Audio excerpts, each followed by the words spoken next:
Žmonės net neįsivaizduoja šitų vaistažolių jėgos, kaip fermentas, ekstraktas ir žolelė susijungs. Simfonija jūsų kūne. Tiesiog valymo procesas. Valymo parazitai nyks ir jums gerės sveikata. 3 vaistukai, kurie atstatys visą kūną, siūlau jums gydytis stipriausiais būdais. Tai yra ekstraktais, ekstraktas. Ekstraktas yra iš 12 kg čiagos, iš 12 kg liūto karčio gautas 1 kg miltukų ir visos vaistingos medžiagos perėję į ekstraktą. Šitas ekstraktas labai gerai mums greitins smegenis, liūto kartis va šitas. O čiaga veiks vidinius organus. Reiškia, 2 grybai ekstraktuose, vienas mums greitins smegenis, kitas valys vidinius organus. Šito grybo ateina į pagalbą fermentai.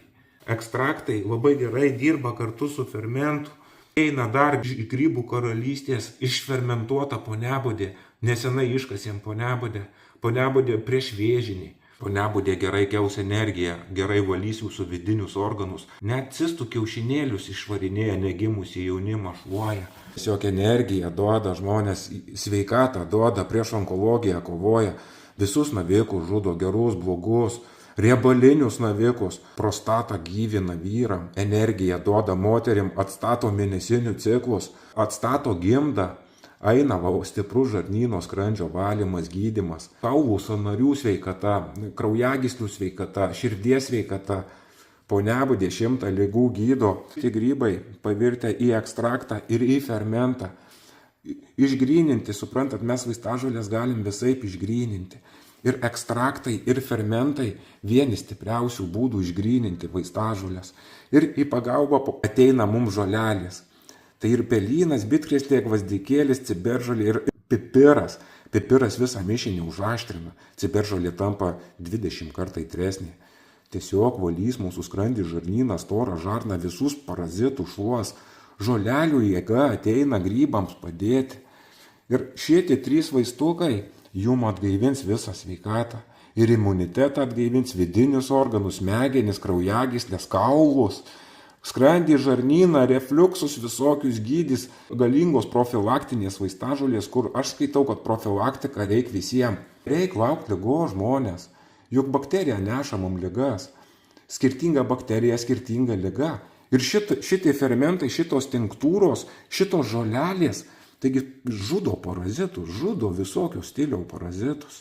Pelynas, bitkrėslė, gvazdikėlis, ciberžolė, pipiras žudo parazitus.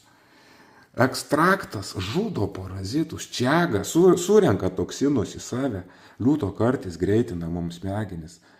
Visi procesai galvoj greičiau greitėja, atmintis grįžta, nes smegenyse irgi parazitai. Ir čiaga išiminės iš smegenų mums parazitus, savo grybieną aptaškys smegenis ir sujungs elektroniką, mums geriau smegenys veiks, atmintis grįž, pozityvumas, depresijos mažinimas, miego kokybė sugrįž. Miego kokybė, kai būna bloga, juk čia parazitai, nerviniai sistemai parazitai, visur parazitai, žmonės parazitai, milijardai parazitų mumise. Ir poniabodė, va šitie vašiukai, parazitų cistų kiaušinėlių žudo viską, žudo onkologinius parazitus, viską žudo. Ir už tai į mūsų organizmą ateina švara ir mums gerėja sveikata. Juk mums reikia valytis profilaktiškai. Į 3 mėnesius kartuką valome, šaknelėm, žolelėm, grybais, tinktūrom. Labai gerai veikia, labai vaistažolės kompleksiškai veikia, vieną kitą papildo ir mes jaučiamės gerai. Pajuskit jų jėgą, žmonės, svarbiausiai, kad jūs pajustumėt jų jėgą. Ir nervinė, emocinė būsena, ir vidiniam organam, ir kraujų, ir plaučiam, ir kaulom, ir kraujagyslėm. Jūs per mitybą ir stresą užsiteršėt. 2 faktoriai. Žmonės atėjo tokie vaikai. Šitos žolelės valo maisto padarytą žalą. Parazitus valys, kur per maistą gautus. Mėsa įneša sunkiausius parazitus. Tie parazitai ėda kitą mėsą. Tie parazitai smirdi, tie parazitai ėda kitą mėsą ir mėsa irsta ir dingsta. Ir tie parazitai apsigyvena jumise. Ir tie parazitai jumis po biškį pradeda valgyti. Kas gyvena parazitinį būdą gyvenimo, tai yra šuo, katė, liūtas, tigras.